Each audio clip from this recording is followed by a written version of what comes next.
So I just played through an hour of Dark Souls 2, and I'm kind of a little jittery from excitement. I've got a million questions racing through my mind. Of course. You've obviously been playing Dark Souls 2 a lot. Have there been any moments where you've personally been stuck and you've just gotten completely destroyed? Yeah, okay. Yeah. I mean, I would have been disappointed if I, even as a hardcore Demon Souls Dark Souls player, breezed right through. Like, that would have been disappointing, obviously. There's things that you probably notice when you're playing the game, like Dark Souls 1, the first, 2-3 hours of the game, you can just walk behind people and backstab them. Right. Like, it's pretty easy. You just can't do that in Dark Souls 2. Like, you have to, it's been designed in a way that you have to relearn how to play the game. I think you're totally right that the changes to the mechanics are extremely significant, and you do have to relearn how to play the game. But at the same time, something that's a little bit different from Demon Souls and Dark Souls is at least on some level, maybe if it's not the mechanics, it's sort of expecting the unexpected. You've had 2 games where people have played them, some of them hundreds of hours. Sure. In that sense, for those players, how do you think the difficulty is going to compare in Dark Souls 2 to Dark Souls 1 to Demon Souls? It's hard to say because everybody plays it in their own way. Right. And I think the difficulty, and I honestly can't even say where I think the difficulty is because I struggle on some bosses that other people breeze through, or depending on your character build, some places might be, harder than others. I think the difficulty is a small notch up from Dark Souls. Okay. But it's really hard to objectify that. Sure. In Dark Souls 1, I really liked Covenants, but I felt like I didn't understand them right away, and I missed a few, and it seems like in Dark Souls 2, you're not really, I'm not going to reveal how necessarily, but you're still leaving the mystery of Covenants in there. Yes. They still feel like these cool things that when you run into them, you're like, what is this? Yes. But they're also not as cryptic in some ways. The Covenants are a bigger focus in Dark Souls 2. There's more of them, there's more options with them. So I think they were brought to the forefront a little bit to make sure players could find them. Okay. But there definitely are some hidden, there's some you won't find, there's some that are more obscure. But Covenants present more player choice, whether some players want to simply PvP, some players want to help other players, some players want to fight against each other, some players want a hardcore single player experience. There's Covenants to meet all of those player wants and needs. So all the different ways people play Dark Souls 1, there's Covenants to help them play Dark Souls 2 how they want to play it. There were a couple of little tiny things that were clear nods to the first game. Is that something that you guys wanted to do to kind of give a little wink and nod to people that are familiar with this universe? Yeah, I think coming in, Dark Souls games are about gameplay and gameplay mechanics. Right. And the lore is kind of thrown in there as an added bonus. Once you don't have to dig into the story, but once you do, it's fantastic and wonderful, and it's kind of an added bonus for players who really want to dig in. So the same thing is there for Dark Souls 2. It's straight up, it's that classic gameplay that will bring everybody in. It's the customization and the difficulty and the rewarding gameplay. But if you dig a little deeper, there's a lot more there, whether it's lore or references to we can't really talk about that much yet, but you get where I'm going with that. Right. In Dark Souls 1, one of the most cryptic things I would argue is certain characters had storylines that doing certain things in a particular order, you would see events that you would otherwise miss, right? But figuring out what those triggers were could be extremely difficult. Will you be able to influence particular character storylines? If you can, is it going to be similar to Dark Souls, or is it going to be a little bit more obvious? A similar feeling. Okay. There's just more there, whether it's more characters or more story or more anything. It's after FromSoft saw the feedback from the first game and how much people really picked up on the lore that was really subtle and underlying, and I think they really took that and ran with the second one. Like there's a lot going on. There's characters that you'll meet in your first playthrough. You only see a glimpse of these characters sometimes, but as you play through more and more, you learn more and more about the world. Like maybe you'll definitely see things the second, third, fourth time around that you didn't the first time. It almost sounds like in some ways, even more than Dark Souls 1, there's a lot to go back to on successive playthroughs. I can tell by your face just there, yeah. There is so much content, and I love the daring, spend time producing content that all players might not see. It's kind of ballsy. Right. And I love that about FromSoft, that they're willing to say, yeah, we're going to put this in here, and only 1% of our players might see it. Right. And that's something that's so special and unique about the game. But that's something that I love about the franchise is there's that element of mystery that it's a particular mystery that is just missing from other games, right? And that's almost what makes it more fascinating and easier to become obsessed with. I can't ask for a better day than getting to play Dark Souls and talk about it for a while. So, Jay, I appreciate the time, man. Thank you very much. Thanks. Prepared a song. It goes to the theme of Metal Gear Solid. Ground Zeroes is a demo. It is a glorified demo because Konami needs more money to finish the Phantom Pain. I had that cut out, so okay. I cannot believe you just did that. We're done. We're done. No, we're not. We're done.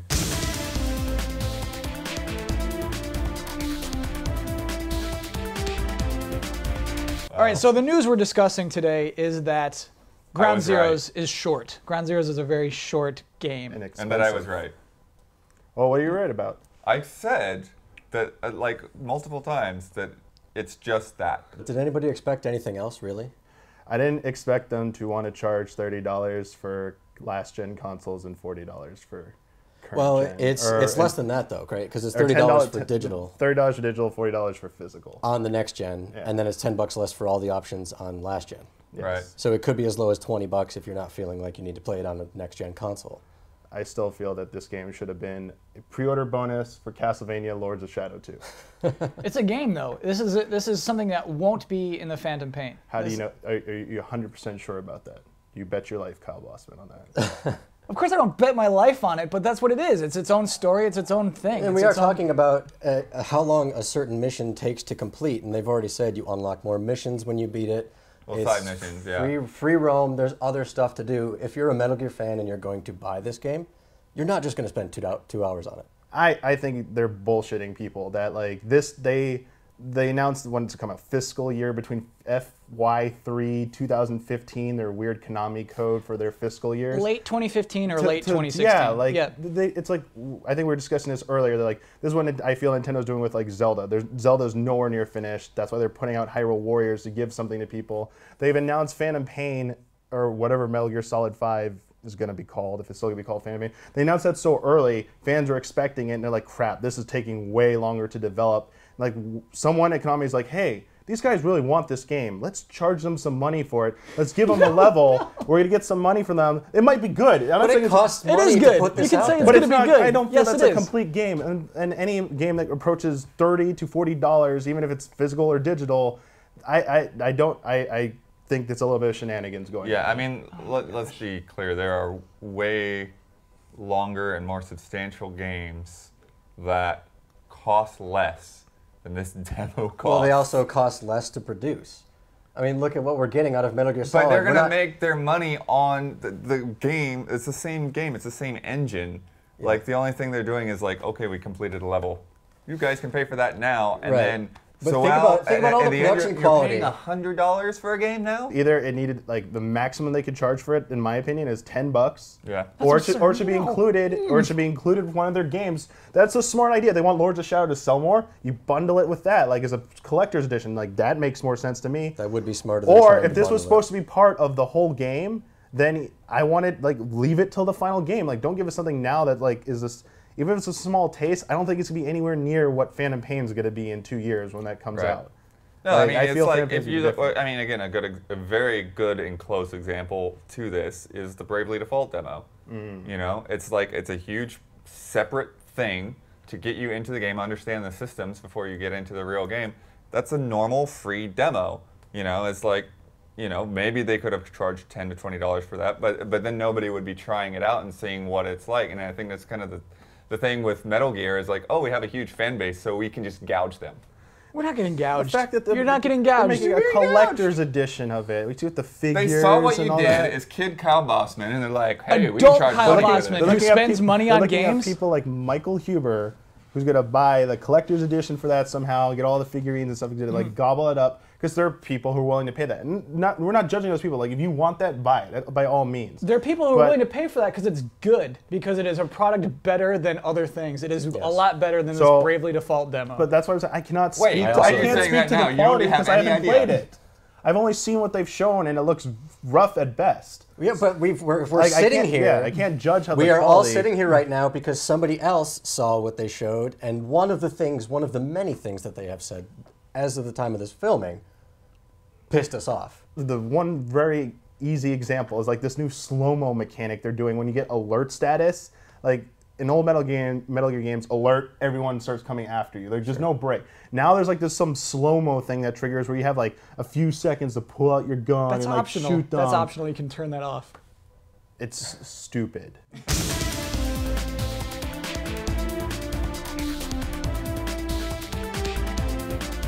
Gameplay-wise, mechanically-wise, I just am worried that like they still weren't sure what to do with this game, and this is just like a demo of what they had working at the time, and they're charging you for that, and they're gonna get your feedback. They're gonna see, like, even if it gets bad reviews, they're gonna be like, all right, now we know what to do with Phantom Pain. Like, how is that a bad thing? How is that possibly a bad thing? The fact that we're having to buy into that to like fund that for them, like that's crap. Like, put it out for free and let people like get feedback like that way, and then make your game better. You're gonna win over the trust of the fans, and you're gonna have a better product for it. You're just gonna piss off fans if that game somehow sucks and you charge all this money. The backlash from that's gonna be like horrible. There's like so many options you're being given. Like, they give you the option to buy a retail copy. It's copy worth $5 more if Yeah. Rules of Nature plays during the whole game. You can do that. You can just do that in your own house. No, I'm not gonna blast it to my house. It has to be in game, and they have to cue it at the right times. That's what's so good about that song, is when it plays in Revengeance, the moments. Right. That's what's good about Metal Gear Solid, the series. Metal Gear. Stop it. Rules of nature! When the sun comes up, with their hearts on the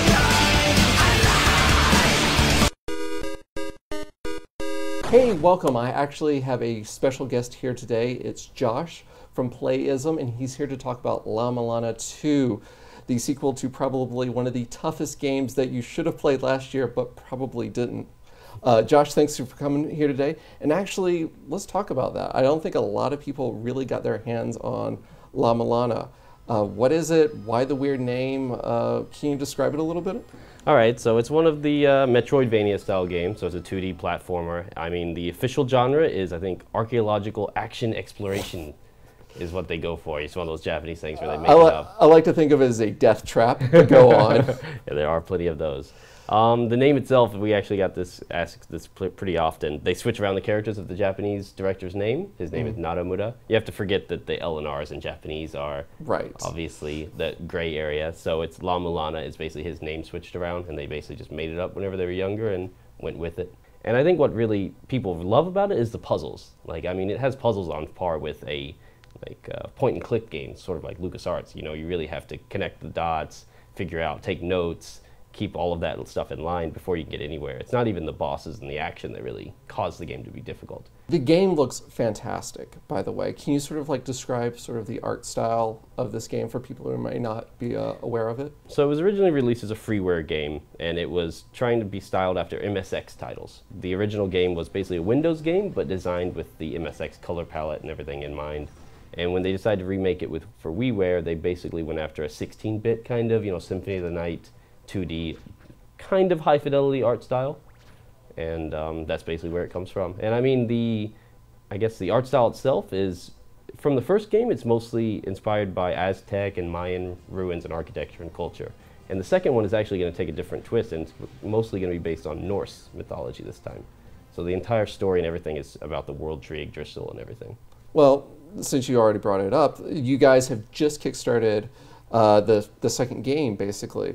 Why do you think you've had such like a passionate response from players for a game that is so tough? Originally, La Mulana developers, Nigoro, were thinking of going to a different game. But a lot of the comments that they got whenever they visited GDC, this GDC I went together with the director and we talked to a lot of fans, was that a lot of people, they played the original, they played it on WiiWare, then they played the PC version. And one comment was always that we wish we could just get amnesia and play through the game again. And so he's like, well, I guess I just got to make a new game. And after seeing a lot of other successful Kickstarters, some stuff like Chasm, which was made by Discord Games, has a very, like, and we talked to him, and he's also a La Mulana fan. Like, he said that all this game's partially, you know, inspired by La Mulana. So the director saw that the fans would be able to support the project if we brought it out. And I think a lot of the response just comes from the fact that I think we put together a pretty good project. One of the things that you guys have done so well is sort of listen to the audience. The team was looking to build a different game, and then all of a sudden the audience is just there for a sequel. What kind of changes, what kind of sort of input has the audience had into this game? The biggest thing that we get told is, you know, we want to experience the game again, and that some of the puzzles are just too obtuse, basically. Like, it's just not intuitive at all. And we don't want to, you know, lower the difficulty level, but he has said that he wants to make it a little bit more intuitive to figure out what's going on. Like, there's plenty of moments when you get later in the game where you figure out this really hard puzzle, and then you get the unlocking sound, and you have absolutely no idea what you just did. Like, even if you've looked through all the clues and you're just like, okay, I'm just going to go wander around and start hitting walls with my whip and hope something happens. But that's probably the biggest change that we're going to go for. That, and it's still going to be using the original engine from La Mulana, but the biggest change is now going to support widescreen. So it's going to be a little bit more modern. Still 16-bit like art style, but with widescreen aspect. Well, before you leave us, I think for anyone who's still on the fence, for anyone out there who's like, well, La Mulana 2, I'm not sure, what do you have to say to those people? Oh, I just think that there's just not enough games like this out here. I mean, we're seeing that Dark Souls and all that stuff is taking off, and you're just seeing more games moving in that direction, but I think there hasn't been a platformer, I guess, that's came out in that style in a long time, especially something that's a Metroidvania. It's a, you know, there's a world view behind there. There's an entire story. There's a setting. There's lore to it. And I think that there needs to be more games out there like that, especially from Japanese developers. And Kickstarter, it's kind of slowly catching on in Japan. I mean, we've seen that there's Mighty No. 9. There's now the, I think it's Unsung Story. Yes. And then you had Project Phoenix. A lot of people were pretty, you know, not sure about it in Japan for a while, but after seeing all these success stories, and we want to create another one, I think we'll see more and more interesting developers basically just setting out on their own path and trying to make their own new stuff. That sounds fantastic. Thank you very much for joining us today, Josh. And there you go. La Mulana 2 is on Kickstarter right now. Go on, give him a couple of dollars. We want to see that curry hell. Yes, please. We have to make him eat all that curry.